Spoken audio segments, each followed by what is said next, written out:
Save गरकद tree मगर कीमत 10 pound. सेव गरकद टी शर्ट 37 पाउंड। सेव गरकद हैंड बैग, सेव गरकद परफ्यूम और अनगिनत चीज़ें जो आज मार्केट में गरकद ट्री के नाम से खूब प्रोमोट की जा रही है और आवाम में इस दरख्त को बचाने की मुहिम चलाई गई है। यहाँ तक कि इन चीज़ों की फ़रोख्त की कमाई से हासिल होने वाली रकम को गरकद की काश्त के लिए इस्तेमाल किया जा रहा है। आखिर ये गरकद क्या है? दुनिया भर में इस दरख्त की काश्त के लिए यहूदी क्यों बेचैन है? इसे शैतानी और दज्जाली क़ुव्वतों का दरख्त क्यों कहा जाता है? और नबी सल्लल्लाहु अलैहि वसल्लम ने इस दरख्त को काटने का हुक्म क्यों दिया है? आज हम गरकद के इस पुरअसरार दरख्त के मुतालिक हक़ाइक़ से पर्दा उठाएंगे। गरकद एक जंगली दरख्त है जो खारदार झाड़ी के सूरत में होता है। गरकद को अंग्रेज़ी में बॉक्सथॉर्न और यूनानी ज़ुबान में लिजियम कहा जाता है। ये दरख्त 4 से 5 फुट ऊंचा होता है, जबकि इसराइल और अफ्रीका में पाए जाने वाले गरकद के दरख्त की ऊंचाई इससे भी लंबी और घनी होती है। इस्लामी तारीख़ में गरकद का पहला ज़िक्र हिजरत के फ़ौरन बाद मिलता है। जब मदीना मुनव्वरा में मस्जिद नबवी की तामीर की जा रही थी तो एक सहाबी हज़रत असद बिन ज़रारा रज़ियल्लाहु ताला अन्हु इंतकाल कर गए। नबी सल्लल्लाहु अलैहि वसल्लम ने उनके तदफीन के लिए जिस जगह का इंतखाब किया वो बक़ीउल गरकद कहलाती थी। बक़ी उस ज़मीन को कहते हैं जिसमें दरख्तों या पौधों की जड़ें बाकी रह जाए और उस जगह पहले गरकद की झाड़ियाँ थी। ये जगह मुसलमानों का कब्रिस्तान करार पाया। बाद में नबी सल्लल्लाहु अलैहि वसल्लम की साहिबजादी हज़रत रुक़ैया, हज़रत फ़ातिमा और साहबजादे हज़रत इब्राहीम और कई सहाबाए कराम उसी जगह सुपुर्द खाक किए गए। जब मुसलमानों ने किले खैबर फ़तह किया तो यहूदियों ने खैबर में भी इस दरख्त को लगा रखा था। नबी सल्लल्लाहु अलैहि वसल्लम ने फ़तह खैबर के बाद इन दरख्तों को काट देने का हुक्म दिया था। हज़रत उमर के दौर खिलाफत में यहूदियों को अरब से निकाल कर इराक़ और शाम में बसा दिया गया और खैबर के ज़मीनों के बदले उन्हें दूसरे मकामात पर ज़मीनें दे दी गई। हज़रत उमर के दौर खिलाफत के आखिरी ज़माने तक इस दरख्त का अरब से मुकम्मल सफ़ाया हो गया था, लेकिन फिर बाद में आने वाले खलीफा और बादशाहों ने यहूदियों को उन मकामात पर गरकद की काश्त करवाने की इजाज़त दे दी जहाँ वो आबाद थे।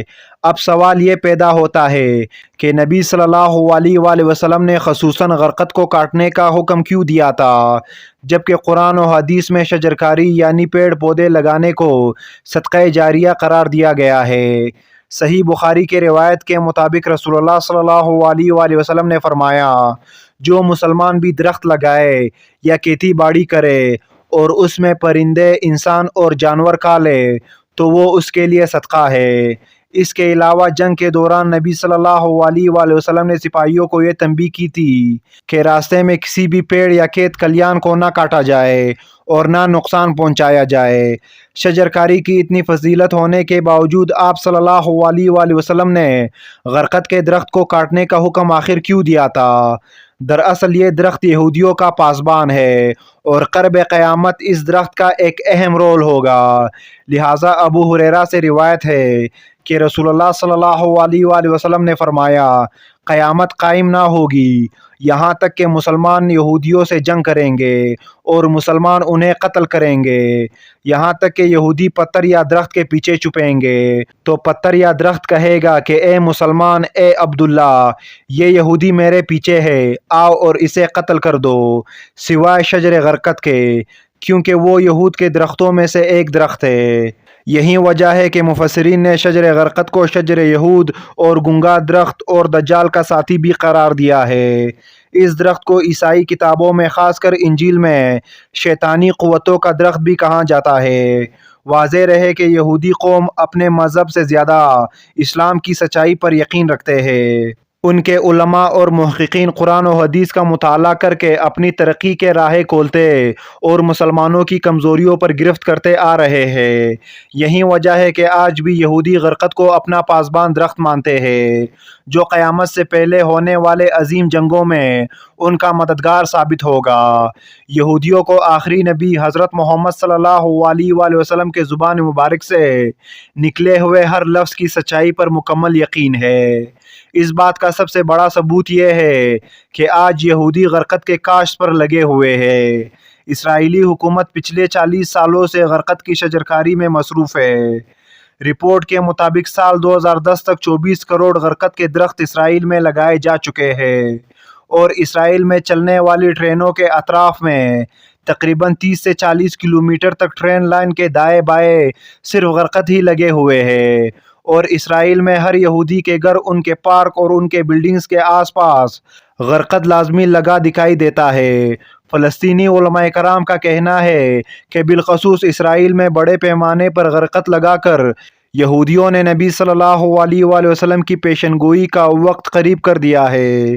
خیبر میں شکست کھانے کے بعد سے اب تک ان کے پاس نہ کوئی ملک تھا اور نہ ہی فوج، لیکن 20ویں صدی میں انہوں نے پہلی بار فلسطین پر قبضہ کر کے اسرائیل کی بنیاد رکھی، لہٰذا اب وہ اپنی رہائشی علاقے میں اس درخت کو خوب کاشت کر رہے ہیں، کیونکہ دجال کا خاتمہ بھی بیت المقدس میں ہونا ہے اور یروشلم شہر قرب قیامت میں جنگوں کا مرکز ہوگا، اس لیے یہودیوں کو اس درخت کا شدید ضرورت انہی علاقوں میں ہے۔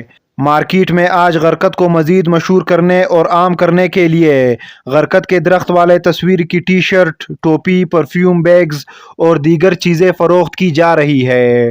اگر اس ٹی شرٹ کو غور سے دیکھیں تو اس میں ایک مرد اور ایک عورت غرقت درخت کے پیچھے چھپے ہوئے نظر آ رہے ہیں، جو اس تھیوری کو اور بھی زیادہ مضبوط بنا دیتی ہے کہ غرقت کو آخر انٹرنیشنل لیول پر کیوں پروموٹ کیا جا رہا ہے اور یہودی نبی صلی اللہ علیہ وآلہ وسلم کی حدیث سے کتنی واقفیت رکھتے ہیں۔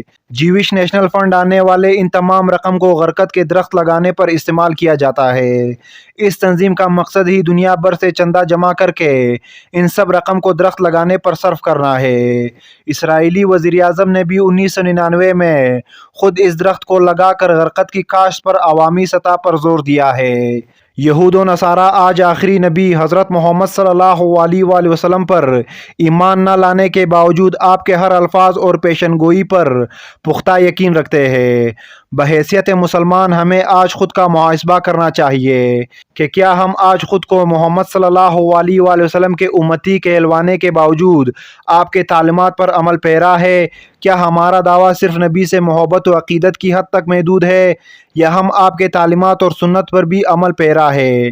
نیز یہ کہ ہمیں چاہیے کہ ہم اسلامی تعلیمات کے ساتھ ساتھ حالات حاضرہ پر بھی واقفیت رکھیں اور اپنے دین و ایمان کو بچانے کے لیے یہودیوں اور دجالی فتنوں سے قرآن و حدیث کی روشنی میں آگاہ رہے۔